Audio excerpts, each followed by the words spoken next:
कभी कभी एक तस्वीर आपकी जिंदगी बदल देती है। मुस्कान भेजती है तो शक, पर एक ही फोटो से किसी की साख, रिश्ते और इज्जत पर शिकंजा कसा जा सकता है। आज वसु की जिंदगी उसी तस्वीरों की दहशत से जूझने वाली है। क्या वह खामोशी से टूटेगी या हिम्मत से सामना करेगी? आगे जानिए। वसुधा ने आज कुछ अलग जो पहना था, चमकदार सा सूट, हल्का मेकअप और एक नई तरह की सादगी में निखरी हुई मुस्कान। जब वह देव के घर पहुंची तो घर का सारा माहौल कुछ अलग सा चमक उठा। चंद्रिका ने उसे देखकर चौंक कर कहा, वसु, आज तुम इतनी खूबसूरत लग रही हो। हमेशा तो सिंपल कपड़ों में आती थी, आज जैसे किसी दुल्हन की तरह लग रही हो। वसु ने हल्की सी झिझक के साथ मुस्कुराते हुए जवाब दिया, आज खास मौका है, इसीलिए थोड़ा सज कर आई हूं। पर उसके दिल में एक अलग सी बेचैनी थी, जैसे कोई गूंजती हुई आहट उसको बता रही हो कि कुछ ठीक नहीं है।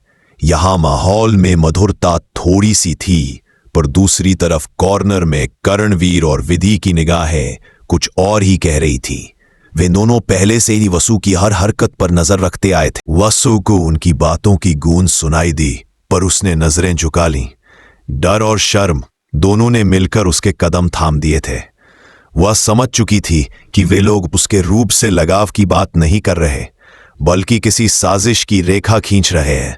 वे तस्वीरों की ताकत से उसे दबाने की कोशिश कर रहे थे। यह वही काला मेल था जिसकी वह कल्पना भी नहीं कर पा रही थी। देव के पापा थोड़े गंभीर स्वर में बोले, वसु, तुम अच्छे से ही आओ, थोड़ा संभला संभला रहना चाहिए। उनकी बात से वसु को खुशी भी हुई और शर्म भी। आखिर पिता की एक सलाह में कितना स्नेह छुपा होता है।